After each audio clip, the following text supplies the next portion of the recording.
All right. Good morning or good afternoon, everyone. So welcome to another iteration of the Online Peace Science Colloquium. I'm Chelsea Estancona. I am one of the co-organizers of the OPSC alongside Brad Smith. So the OPSC began back in 2015 as a means to extend the wonderful work that is done at the Peace Science Society annual meeting. So to bring this into a wider audience and to try and ensure that we have broader participation. So we encourage y'all to follow the account. We do have a Twitter, I guess now X account, and you can find us online as well if you search for Peace Science Society and OPSC. So today we have a fantastic paper that is titled, "How Does Affiliation with Transnational Jihadist Network Affect Groups' Attacks?" This is brought to us by Nihad Aboud and Aboud Phillips, both of whom are at the University of Essex. And then to discuss our paper, we have Mohammed Hafez, who is a professor at the Naval Postgraduate School.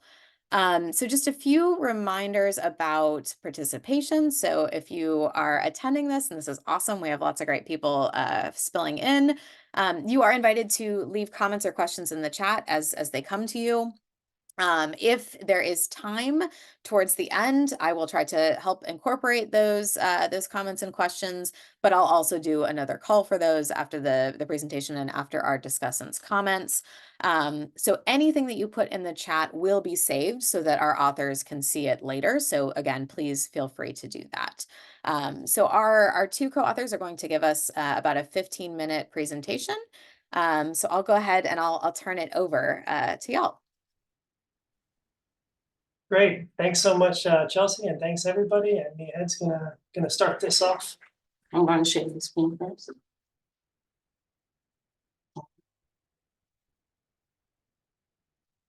How do you do the View full screen. Okay. So hi, everyone. Thank you for having us today. We will be presenting our co-authored paper. And first, I will start with a brief overview of how this presentation will go.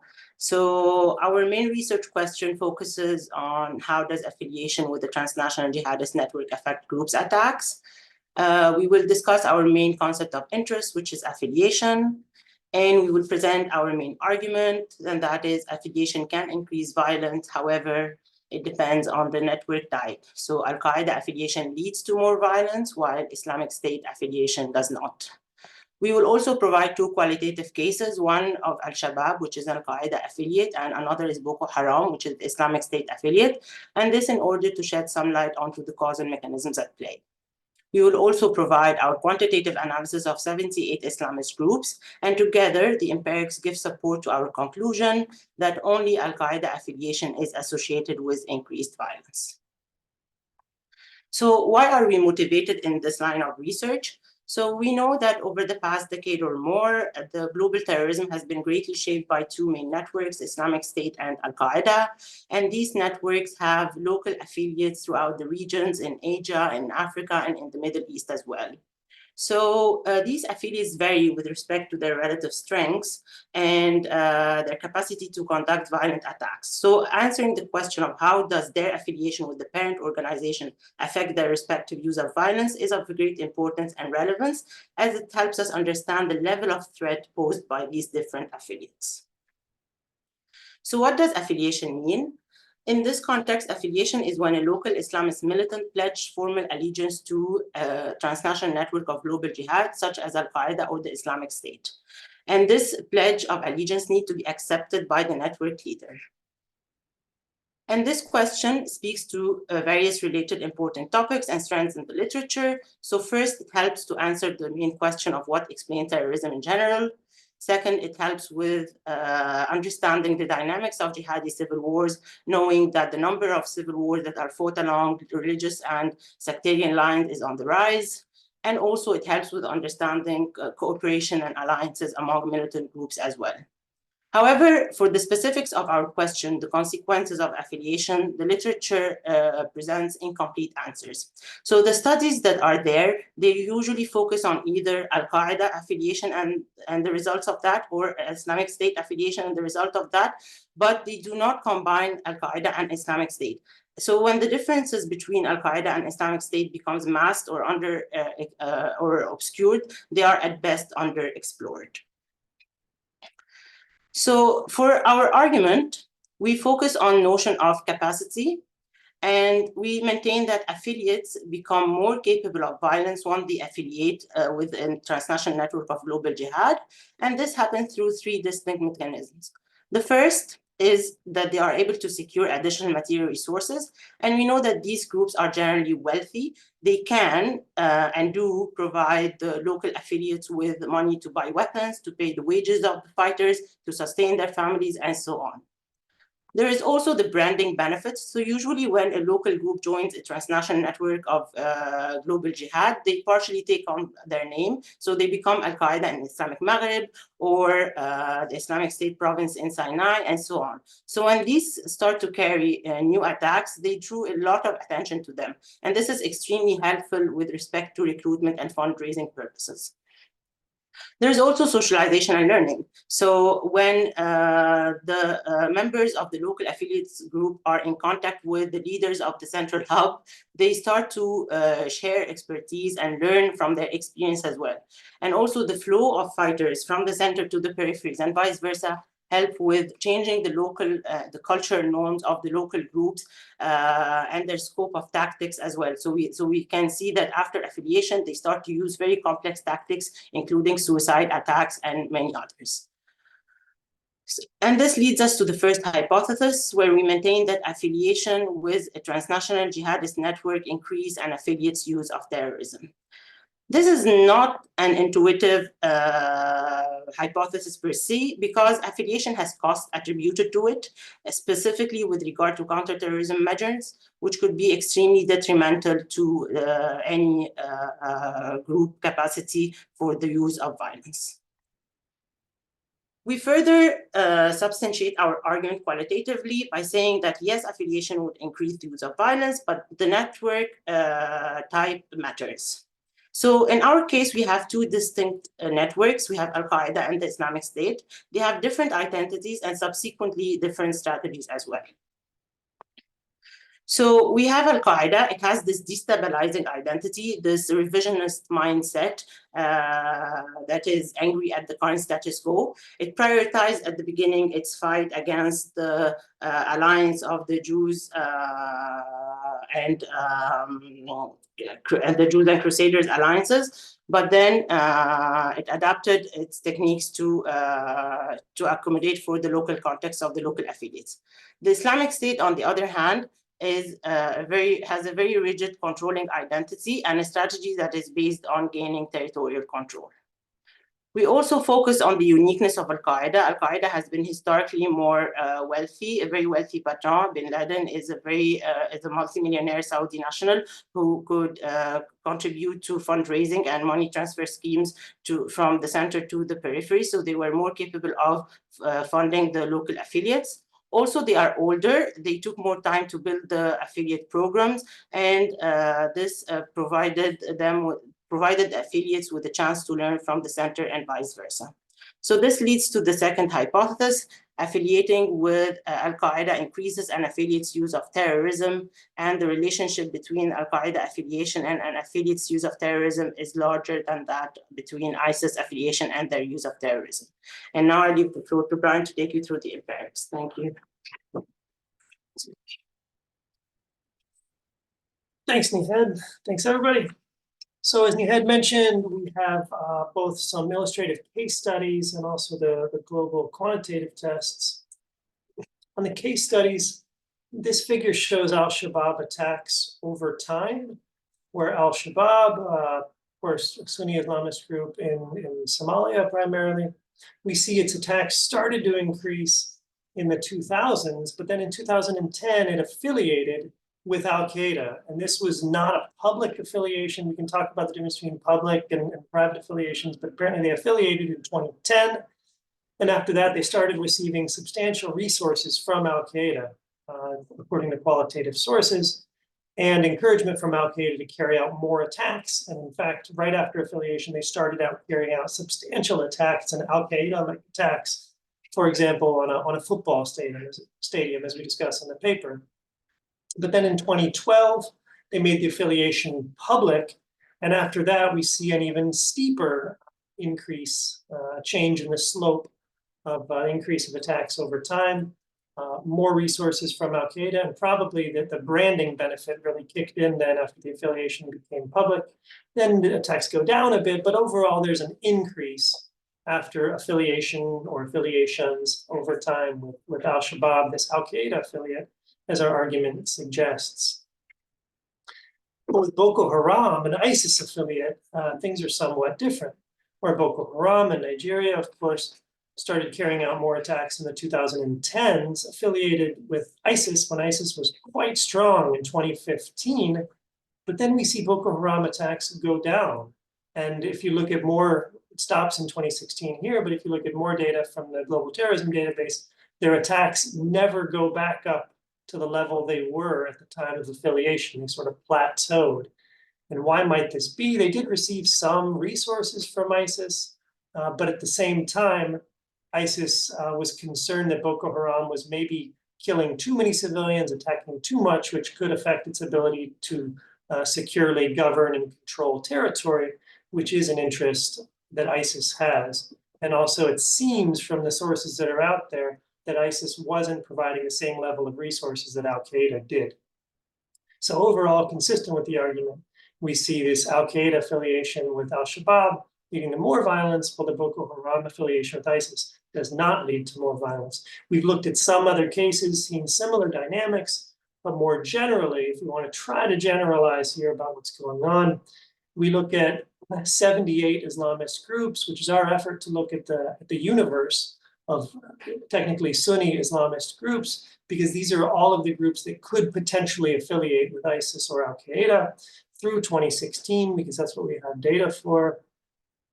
We mostly rely on the EDTG data of Hu, Gabulev, and Sandler. For the outcome, we look at terrorist attacks, terrorist fatalities, and also does a group use suicide terrorism or not, because this is an expensive and especially lethal tactic, and these are common outcomes in the literature. These all come from the Global Terrorism Database. For explanatory variables, we look at affiliation as defined by Nihad, and also the more specifically Al-Qaeda affiliation or ISIS affiliation. This is original coding. We lag these variables by 1 year because we expect this, any change to take time. And also we should point out that this is not only coded for the first year of affiliation. We don't view affiliation as one discrete event that should affect things for a long time after that, perhaps, but rather affiliation is a process. So we code affiliation as coded 1 for every year that the affiliation is present. We also include a number of controls. We use a lag-dependent variable because we think past violence should be related to violence in the future, and we use a number of other controls that are pretty standard in the literature, and you'll see in the models. For the count outcome variables, we use a negative binomial model, which is pretty standard, and also Logit for the dichotomous outcome variables, but we use other models that we'll discuss as well. And just to jump right into models, if you like to see tables, here are some tables where the results are often as expected for control variables, but let me zoom in just a bit, and we see here just a robust relationship between a group affiliating with one of the global networks and their subsequent following year attacks, deaths, or suicide attacks. So this is consistent with the argument and hypothesis 1 in particular. And these are substantively strong results where between affiliates and between non-affiliates and affiliates subsequently, we're seeing a tripling or more change in attacks, deaths, or suicide attacks. Regarding Al-Qaeda and ISIS and the distinction there, again, we can come back to the control variable results if you like. And this is slightly different than what's in the paper because we adjusted the models a little bit, but substantively it's the same. Al-Qaeda affiliation is robustly and substantively associated with the three outcomes, where ISIS affiliation is not. And there is a statistically significant difference between these coefficients. If you prefer figures, here we see this consistent, robust affiliate effect of Al-Qaeda affiliation, where with ISIS affiliation, it's just not statistically significant. The standard errors are crossing zero. These results are robust to a lot of different changes. We can change the models different ways. If we exclude control variables, the relationships are there. Also, if we include additional control variables, for example, cumulative previous violence, it might be reasonable to think that previous violence is explaining affiliation and maybe not vice versa, or that there's something going on like that. We do control for previous violence, but if we look at cumulative previous violence or previous changes in violence, the results are still robust. So we're happy about that. We can exclude outliers, especially small or large groups, especially violent groups. Change the modeling type, the results are still there. And also, again, with this possibility that it's violence leading to affiliation and not vice versa, one good test to look at that is the Ariana-Bond test, which includes multiple lags, deep lags of both independent and dependent variables. And when we use that model, it tells us that independently of any relationship that might exist from violence to affiliation, affiliation is still associated with subsequent violence, consistent with what we see in the case study.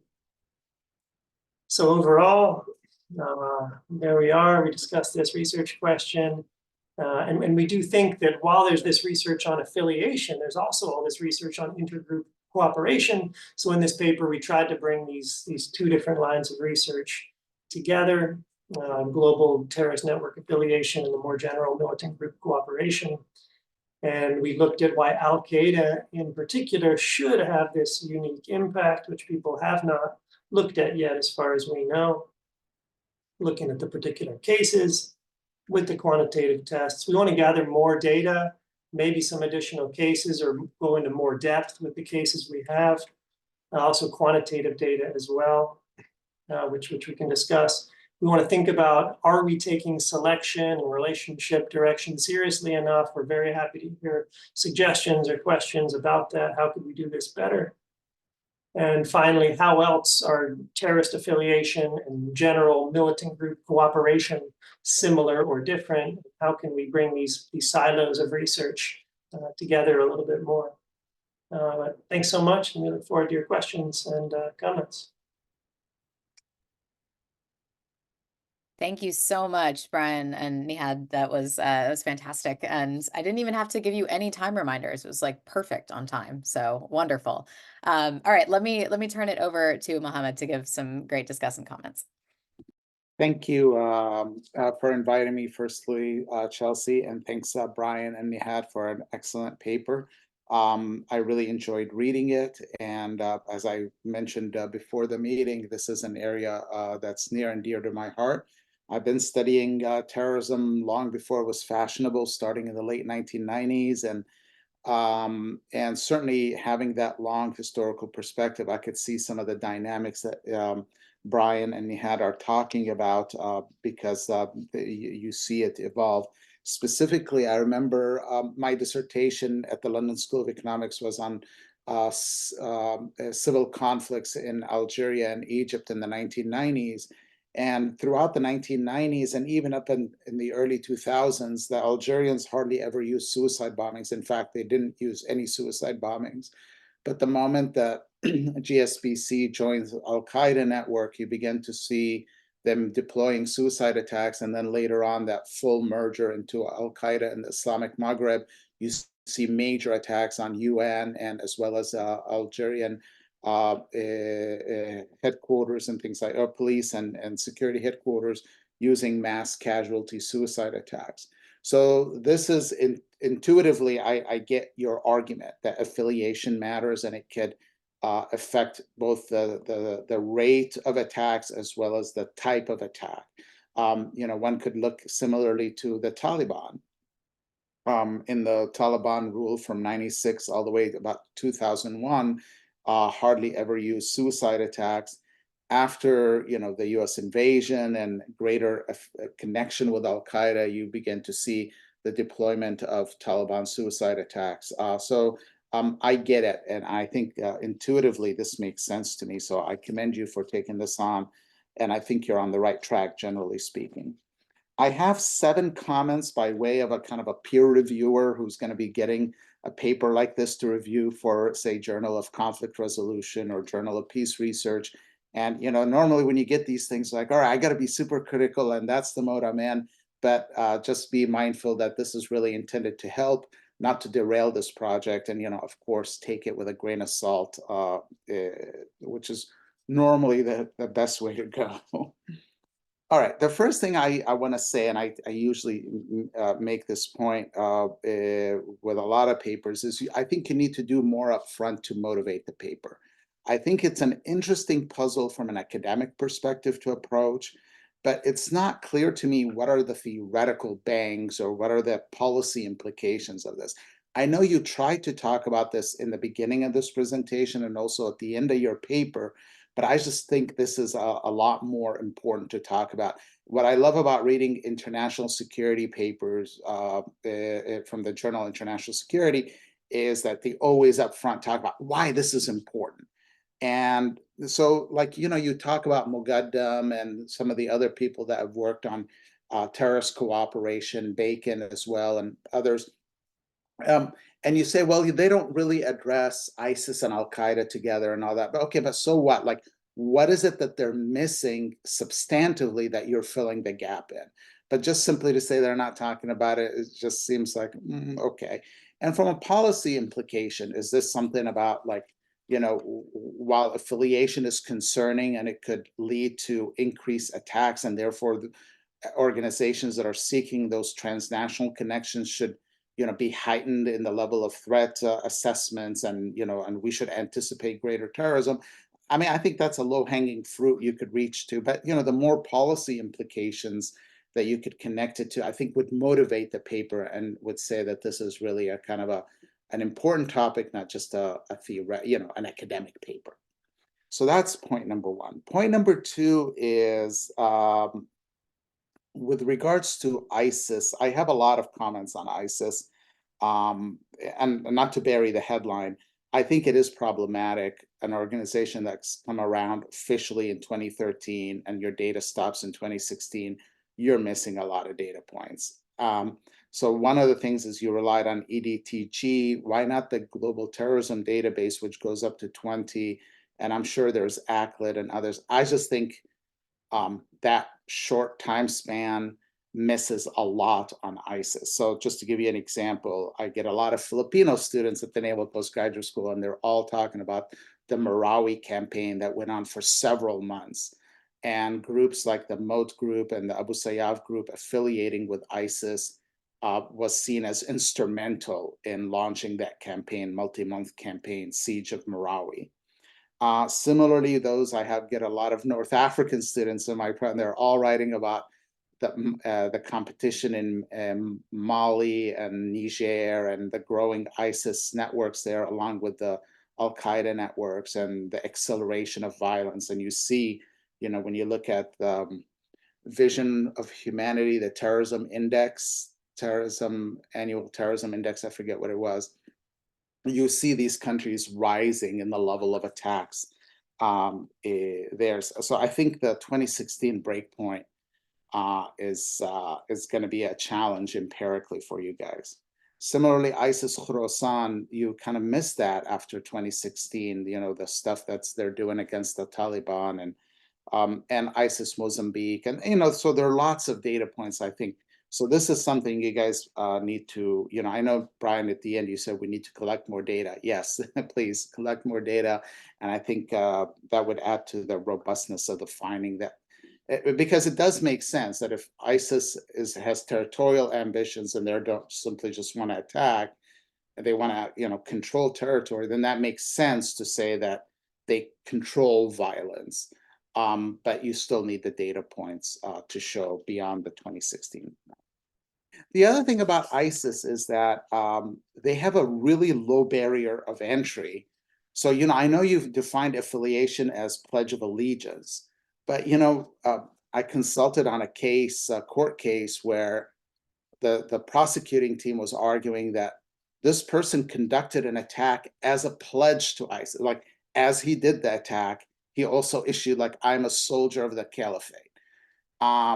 Okay, so is that a data point for affiliation, or you're only looking at existing organizations that affiliate? I think that's fine, but you need to kind of make that distinction that, look, we understand there are lots of individuals out there that are inspired by ISIS, but that's not what we're concerned with.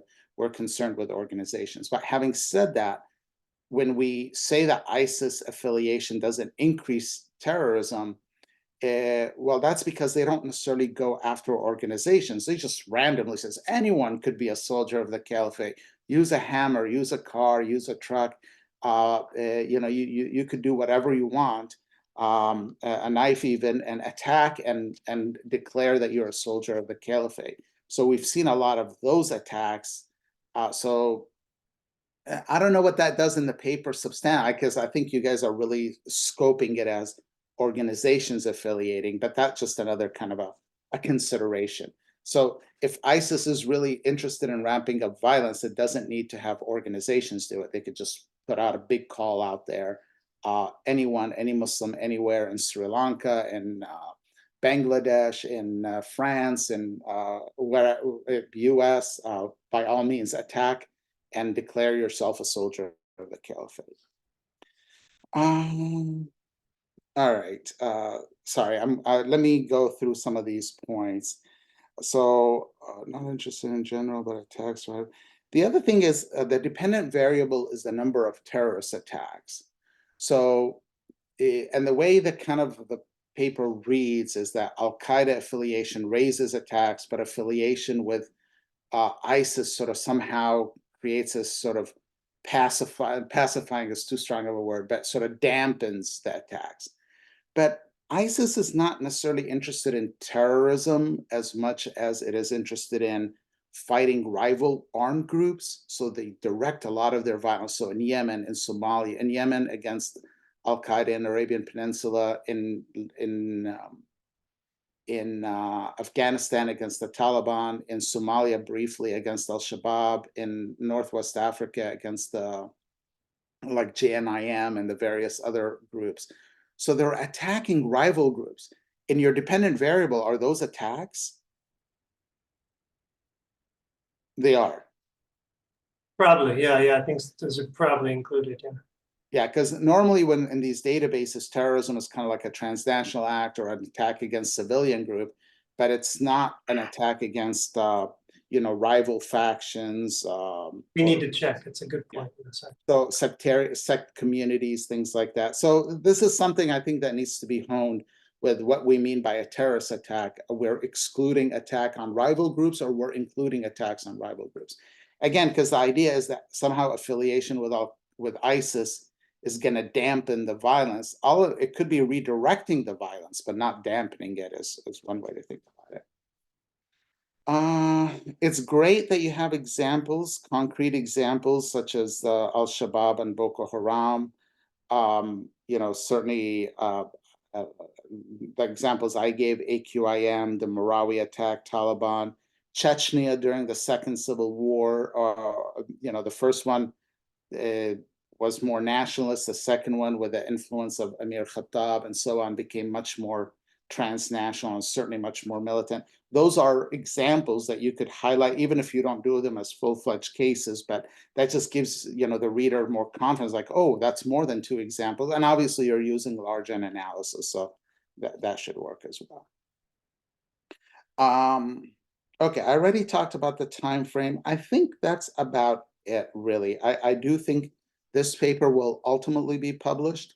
I'm not a quants guy, so I can't comment on the controls. So one of the controls that I was looking for is, what about the counterinsurgent campaigns?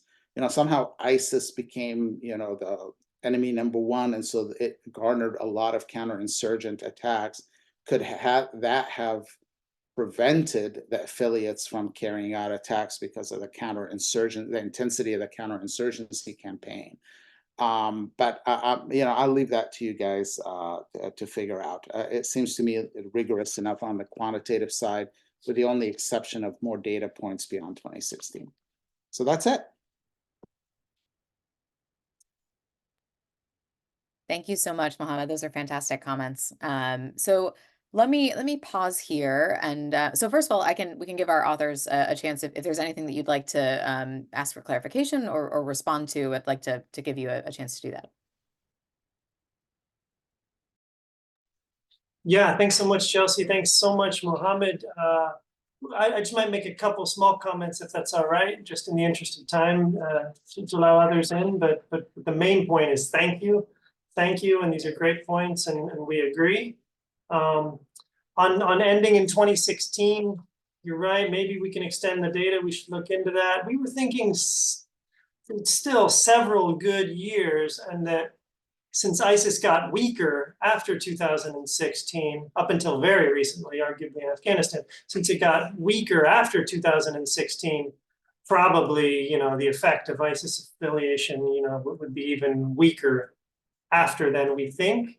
But without the data, we can't say for sure. So it would be better to have that data. We don't look at individuals. We're just looking at groups, and there are more ISIS affiliates than Al Qaeda affiliates, but it is important that, yeah, beyond the groups, there are all these individuals as well. I'm pretty sure rivalry fatalities are included. The GTD is sort of a criticism, is that it sort of includes too much. So I think rivalry is included, but we should look, and we should make sure to note that and discuss it. The examples are great, and we should look into including some indicator of counterinsurgency campaign, because that is likely to play a role. Thank you. Thank you so much. These have been great comments and extremely helpful. I was going to focus on the same thing, that our main criteria is the group and so on. This change how we think at things and how we perceive attacks. But the point of rivals is a great point, and we'll double check it and look at it. Okay, wonderful. So Herbert, thank you for putting a question into the chat. It looks like he says, so 2 questions. Are there additional local explanatory variables that need assessment, which could be things like increased security pressure or decreased state security capacity, local rivals increasing terrorist operations, changes in operational relationships between central and peripheral leadership, etc. And then the second being, does Al-Qaeda's choice to be a strategic facilitator make it a different and potentially incomparable actor to Islamic State in terms of alliance behavior? So You're on mute, Brian. Nihad, do you want to? No, I can go for the first one, and you can go for the second part, Sure. because I didn't get it fully. We look for the number of groups, the total number of groups that are operating in the country per year. So this account partially, it has the rivals, the opponents, and the allies and everything. So this can account for some of the local context and capture the rival level at the local context. So yeah, for the second part. Yeah, and thanks so much for this question. I don't see them as, maybe it's not surprising, but I don't see them as incomparable. They are different. But I think as just the 2 global major terrorist networks, and the fact that they're competing, and they've been competing for quite a while, I think it is really important that we compare them. But I do acknowledge that they're different, you know, and I think Nihad pointed out some really good ways that they are different. And maybe in the paper we should be clearer about how we don't think they're completely different and therefore incomparable, but they are. We would agree that they're different, but we would suggest. I would add that they probably different in terms of how they perceive their allies. So with this, it has been really challenging to find substantive evidence on the level of autonomy and hierarchy and the material sources that goes from each of the network to the other, to their affiliates respectively. But in a sense, the way we perceive Al-Qaeda is that it's more in alignment with the goals and objectives of its affiliates, since they both prioritize the local and the transnational aspect of global jihad, as opposed to Islamic State. And I know I rushed into this during the presentation. I thought I just have 5 minutes, which wasn't the case. But the thing is that Islamic State, since its beginning, since its inception as a Qaeda affiliate with the mandate to establish an emirate in Iraq and so on, it has been focused on purging, on controlling, on establishing dominance and so on.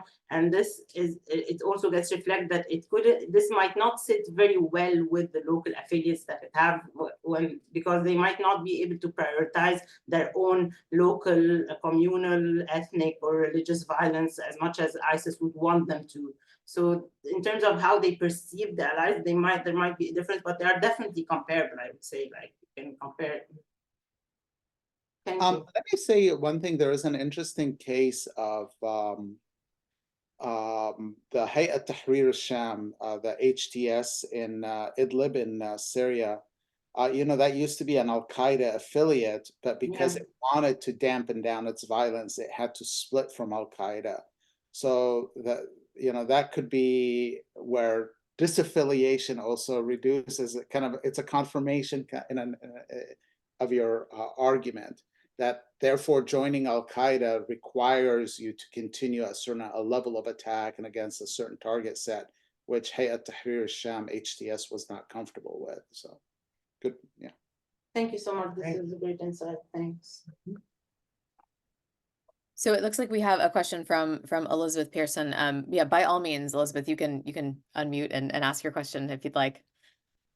Sure, thank you. Thanks so much for the presentation. I thought it was really, really interesting. And I guess I was particularly interested in your use of Boko Haram as a case study on the Islamic State side. And some of what I was thinking kind of ties into the questions and kind of points that have already been made, I guess. But you know, as you were talking, and you were talking about 2015, which was when the Pledge of Allegiance was made, to 2016. I mean, 2015 was a really anomalous year in Nigeria, because Buhari made it that was the election year. Buhari came in, he makes it his absolute election pledge to defeat Boko Haram, which he then, you know, claims to have done by December, which obviously he didn't do. But and Shekau is a really anomalous leader in terms of being extremely maverick, not really sort of listening to direction from Islamic State when he pledges to Islamic State, and you know, and then is obviously sort of deposed the following year for various reasons, one of which is the, as you mentioned, sort of, you know, relentless use of violence. So I'm just kind of wondering, is Boko Haram actually a good case study? Because there is a lot going on in this period, and it'd be interesting, as others have mentioned, to track further on until, you know, at least Shekau's execution by Islamic State West Africa province. Also, I'm just wondering, you talk about Boko Haram as a sort of one group, but you know, there are more than one group, and Shekau is still, you know, nominally sort of following Islamic State, though he's not the official, he's no longer sort of officially aligned with Islamic State, you know, after the split. And much of that violence is between the groups, as you know, Professor Hafez talked about, and you mentioned that data also comes in there. And then I was interested in the different countries, because this is also a group which spans different country contexts. So just wondering if there are differences in the different countries in which they're operating. And we've got not just Nigeria, we've got Cameroon, we've got Chad, we've got Niger. So I'm just wondering about that.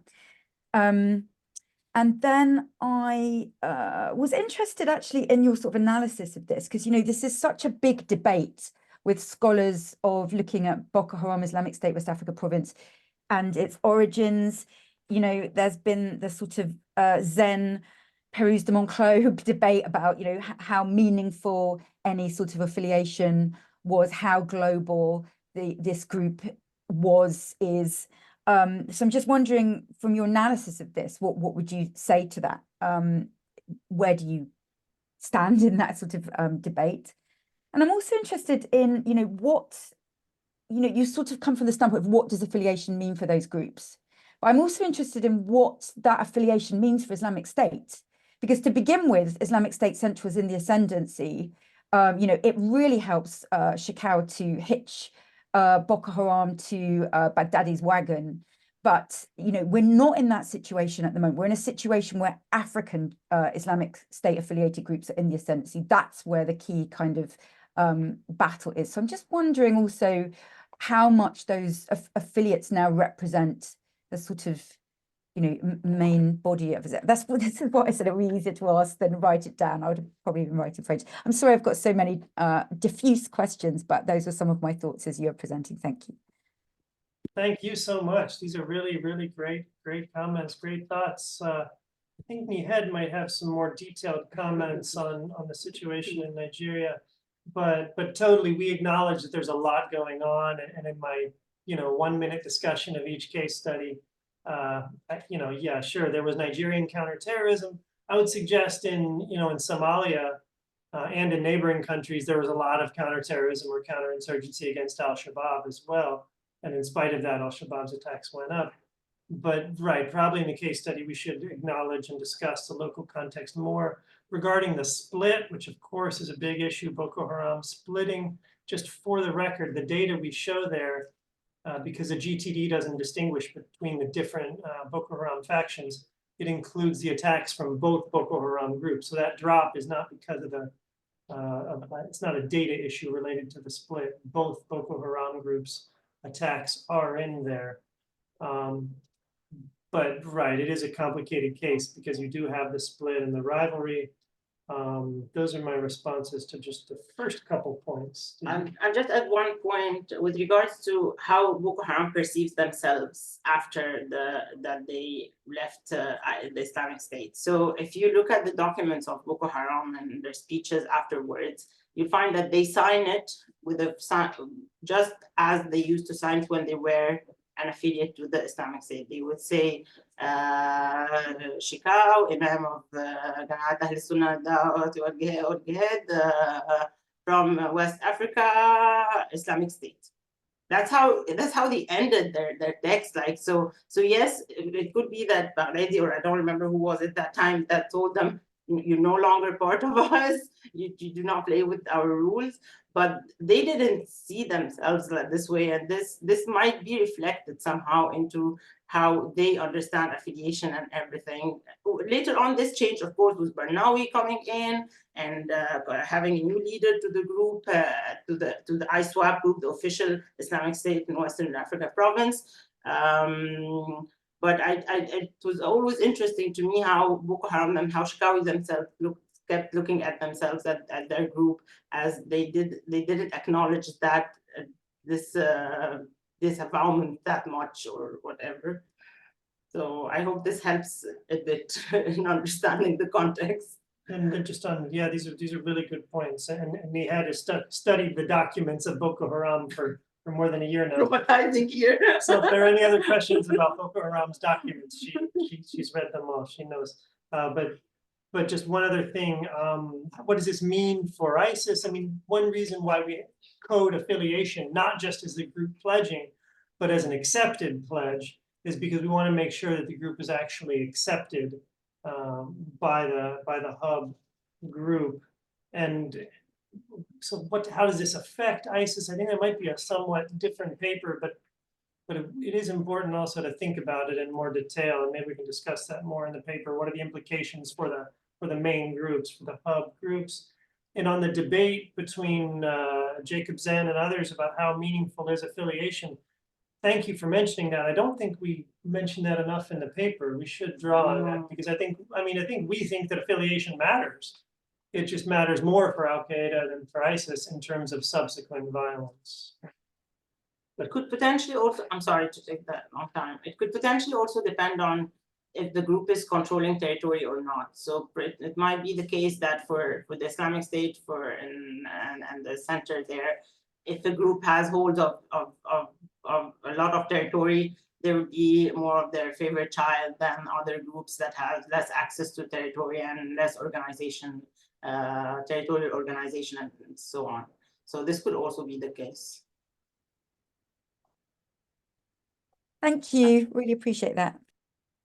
Thank you. Thank you, Elizabeth, and thank you to our co-authors.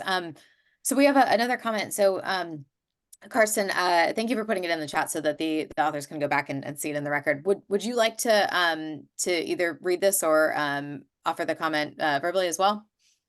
Yeah, absolutely. Apologies for my voice. I'm getting over a bit of a cold right now. But basically, thank you guys both for your presentation. I do greatly. It's very, very interesting. My kind of big issue, kind of like what Mohammed mentioned earlier, would have to be with the kind of the scope of the paper insofar as like the years that you do. As mentioned previously, 2015 or 2016 just kind of seems like a bit of a odd year to kind of cut on, especially because when you have a lot of the Islamic State affiliations kind of going on like around at that time, particularly within the context of Boko Haram. I do suggest that you in that regard expand more like in the late 2010s, even in the early 2020s, with regards to the Islamic State in particular. I'm especially interested in looking at potential expansion of case studies into Khorasan, because they if I recall right, they they affiliated with the Islamic State either in 2014 or 2015, something that still continues on to this day in Afghanistan. And then depending on what year, bits and parts of Pakistan and India. It just depends on like when they split into Wilayat Hind and Wilayat Pakistan, but that's another separate issue. And then also especially the Somal province in Somalia, and their kind of maybe focus a bit on their internal rivalry with Al-Shabaab, and the Sahel province, which has kind of been around since 2015, but hadn't formally pledged. It's had a bit of a lag in the Pledge of Allegiance. I think they, if I recall right, they pledged allegiance back in 2022, even though operations kind of went back to around 2015, 2016, or at least some sort of presence there. And then I think those would be good in regards of like expanding the case study, or maybe that could be a separate paper in and of itself.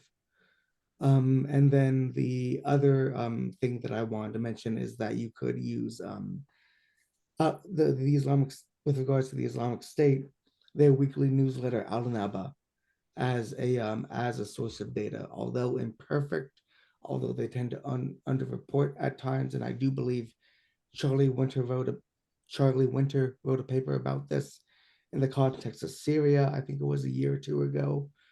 I'll have to find it, and if I do find it, I'll get in contact with you guys and send it over. With in regards to how they report their operations in certain in the wilayat and their provinces. But that's all the comments that I've had. Great paper, guys. I do greatly appreciate your time and effort in making this. Thanks so much. We'll definitely look into these cases, and very much understood that there's a lot happening after 2016 and Al Naba as well. Very much appreciated. Awesome. Thank you so much, Carson. So we have a question from Jessica, who has put this in the chat, but I'll also turn it over to her to ask now. Okay, thanks. Can you guys hear me? Yes. Okay. Hi, thanks for the paper. It was really interesting. So my question is maybe a little bit related to some of the comments from Mohammed about kind of, he was asking you about, mention that ISIS has a really low barrier to entry. And I was wondering if you have any thoughts, or if you could talk a little bit more about how you're thinking about what drives the decision to affiliate with one group versus the other in the first place, and whether, there are any particular if it's kind of random, then it doesn't matter, in terms of, or it wouldn't be necessarily affecting your results. But I'm wondering if there might be particular characteristics of groups that could be driving the decision to affiliate with one versus the other. Or maybe whether groups kind of anticipate some of the differences that people have talked about, the fact that Al-Qaeda, that you talked about, that Al-Qaeda has more resources, that ISIS has fewer resources. So, could it be that, some of the maybe weaker groups or groups that are already kind of losing are not going to try for affiliation with Al-Qaeda because, they know that that's kind of a stretch. I don't know. I just wondered, and you've thought about this, so I was just curious kind of what you're thinking about, whether those characteristics could potentially be driving the escalation. Thanks so much, Jessica. Thanks a lot. This is a really good question. Did you want to say something, Nihad, or I can? Totally up to you. No, I mean, I just like in an earlier paper, I examined why these groups joined the transnational network, why they joined the transnational network from the beginning. And I was arguing that it's when they have low level of legitimacy inside the context where they operate, they have this deficiency of legitimacy, then they will substitute for it at the transnational level by having this banner of like a better cause or better raison d'etre or whatever that allows them to have more reasons to survive and so on. But as to whether does this, I know this does not answer the question of how do they choose between Al-Qaeda or like as a group, how to choose to go for Al-Qaeda or for the Islamic State.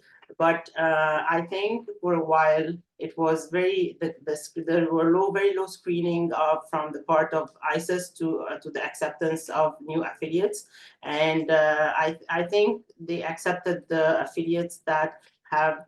I'm still rigid on this, I know, but I think that have potential of territorial control, like those that provide more promising in terms of territorial control. I think these got better chances to be taken quickly and with less hassle and just get into under the banner of the Islamic State in a rushed way. But Brian will definitely have more to say. Thanks so much. Yeah, these are really, I think, good points. And of course, I agree with Nihad. Yeah, it's not random. Yeah, but thank you for asking, and these are really good points. We don't think it's random. It'd be nice if it was. It's not, but we don't think it's the case that it's like the groups that are increasing violence the most get selected for affiliation, and that's why we see the subsequent affiliation. Of course, that would be a problem, but that doesn't seem to be the case from the qualitative stuff we've looked at. And Nihad mentions often groups that have low legitimacy seek out abroad for this sort of seal of approval. So some groups are increasing violence beforehand, but others are not. So not random, but there are a number of different reasons behind it. Yeah, but these are things we need to think about more, and you're right that it's important to think about what explains affiliation in the first place. So I think on a similar note, it looks like Katie has a question and some thoughts about selection into treatment. Katie, I can read it, or I'll turn it over to you if you'd like to ask. Sure. Yeah, I'll jump in really quick. So it was funny, Jessica asked that question as I was typing this comment. And so I was also thinking about the selection into treatment. And as you said, this is not randomly assigned. So I was thinking about how you could, think about this. And maybe instead of doing case studies where the variation is choosing between the Islamic State or Al-Qaeda, instead, you could leverage the variation kind of driven by Al-Qaeda's selection process or the Islamic State's selection process. So, groups apply or kind of like pledge allegiance, but Al-Qaeda Central and Islamic State Central don't accept all these pledges, right? And so maybe the groups that are rejected are the better counterfactual here. So think about a group that tries, to gain Al-Qaeda allegiance and assert, a formal tie to Al-Qaeda, but they're rejected by the leadership. Compare that group to a group that's accepted. And that might get at some of this kind of selection into treatment problems where, both of these types of groups are trying to build a tie with Al-Qaeda, but one of them gets that tie and one of them doesn't. And so look at changes in violence after that tie is granted or is not. These are really good points, thinking about the counterfactual, looking at groups that tried to pledge, but it wasn't accepted. A challenge with this quantitatively is we have so few observations. I think 7 Al-Qaeda affiliates, depending on which independent variables we're including. And there aren't a whole lot of groups that tried to get in but were not accepted, right?